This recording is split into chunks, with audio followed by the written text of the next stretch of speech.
Let me mansplain something here. So for much of my life, I have spent trying to entertain, and for the most part, it's the first definition here. Provide someone with amusement or enjoyment. I spent so much time pursuing this type of entertainment that I kind of forgot that this was an option. And this definition is where the story of Peasant Man begins for me. The goal was still to entertain, not as a means of amusement, but a means of consideration.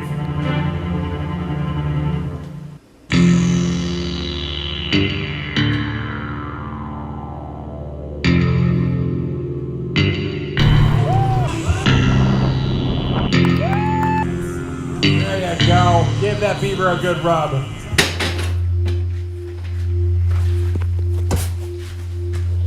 So, it was in this basement, if I remember correctly, that I first committed to the idea of doing an ultra triathlon. And I make the distinction there and say ultra triathlon because this was not an Ironman. For those of you that may be unfamiliar, the Ironman is a long-distance triathlon race consisting of a 2.4-mile swim, 112-mile bike, and 26.2-mile run. Over the years, the brand behind Ironman has spread to different distances, different races, and different continents. It is now one of the largest event organizations of its kind.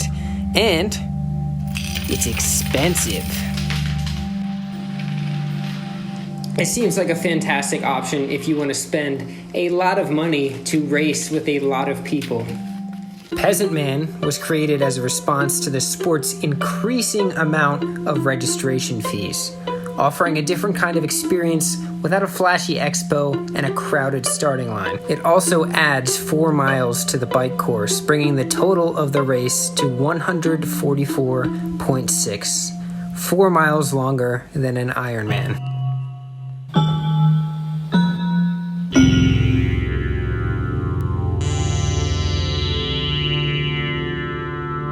I made a video a while ago about completing my first triathlon. I kind of fell into the sport at a very dark time in my life, and I needed something within my own control to push myself and show myself that I was worthy. And I really hate to sound dramatic like that, but it was kind of dramatic like that. I went into this race wanting to push myself to the limit. I knew at the beginning of the season that I wanted to complete a few triathlons. In the very least, I wanted to do a half Ironman.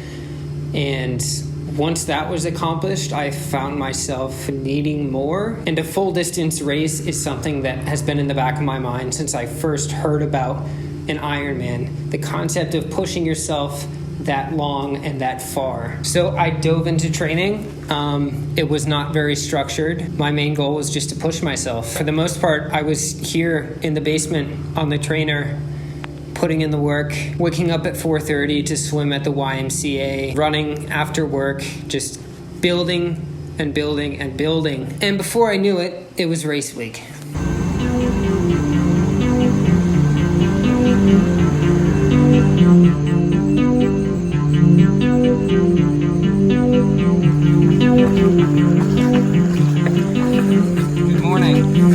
Covered in sweat this morning. I just got done with the track session. Basically the last real running session before the race.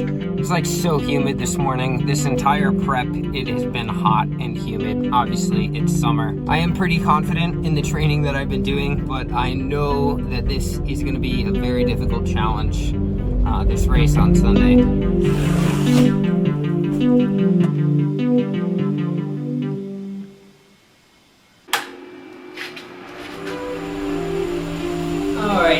So, it is Thursday. I'm all set up now.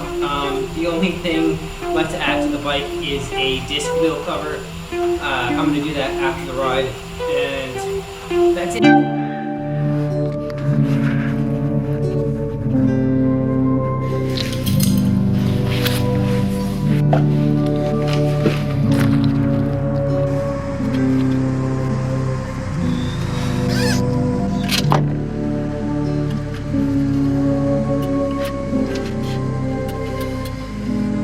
Alright, so today will be like the last ride before the race. with the entire setup, disc wheel cover and all. It's really hot, so I'm basically just gonna spin for a little bit, feel fast, pack it up. If I can find some shade, I might run a tiny bit. I don't know. At this point, it's kind of like...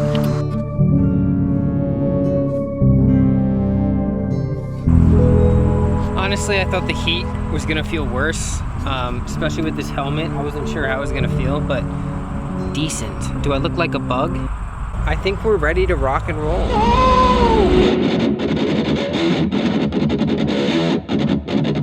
Race morning was nice. It was a little bit windy, and I noticed that as soon as we walked down to the water. And to be honest, I was kind of excited about the fact that there was a no wetsuit swim. My wetsuit rubs the back of my neck while I swim open water. I had done 3 triathlons prior, and all 3 of them I was left with like a nasty rash on the back of my neck from all of the chafing. With that being said, it was a much slower swim than I wanted. With no wetsuit and the wind, the water was choppy and I could not stay afloat. I felt fairly strong, at least. That was the furthest I had ever swam?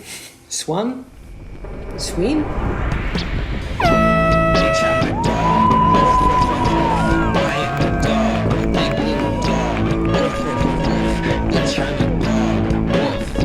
Honestly, could have been worse. At least I didn't have a huge chafe mark on the back of my neck. My neck felt great coming out of transition.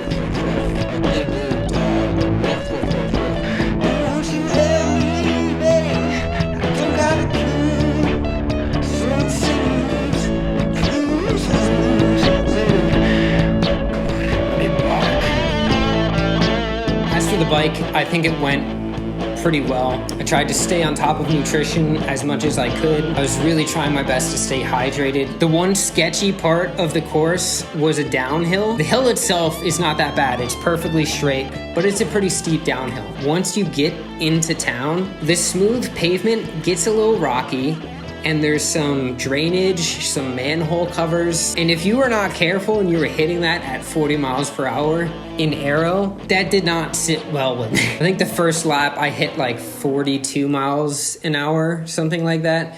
The second lap, it started raining. It rained basically the entire second lap, including on that downhill. I swear every single time I went down that hill, I was more scared of that hill. First lap was fine. Second lap, it was raining. Third lap got super windy, so this crosswind hits when I'm going like 35.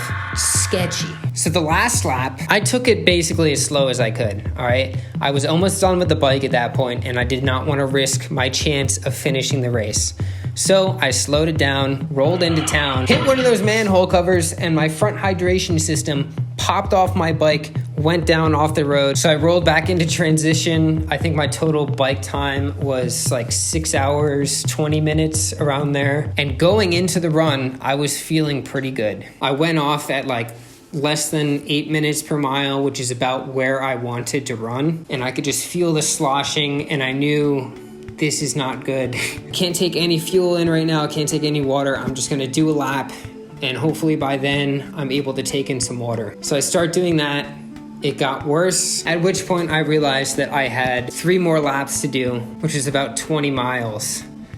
And I had to make a decision. This could be the beginning of the end if I decide to walk right now, because I am not really the type of person that will walk during a run workout. I'll try to at least jog through. This was another thing. I was in the pain cave.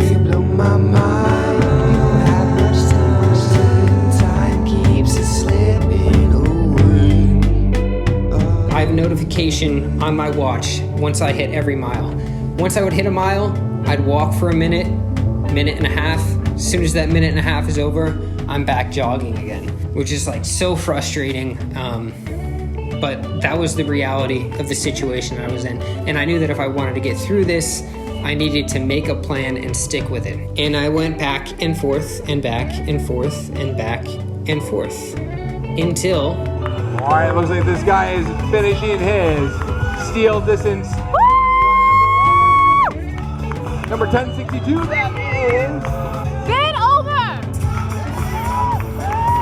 You're not even on my sheet. Are you supposed to be here? And it was not the time that I wanted, but I finished. And really, as I said earlier, what I wanted from this was to push myself, go to that dark place and see if I could get through it. The idea was to entertain my ability to go that far and go that deep.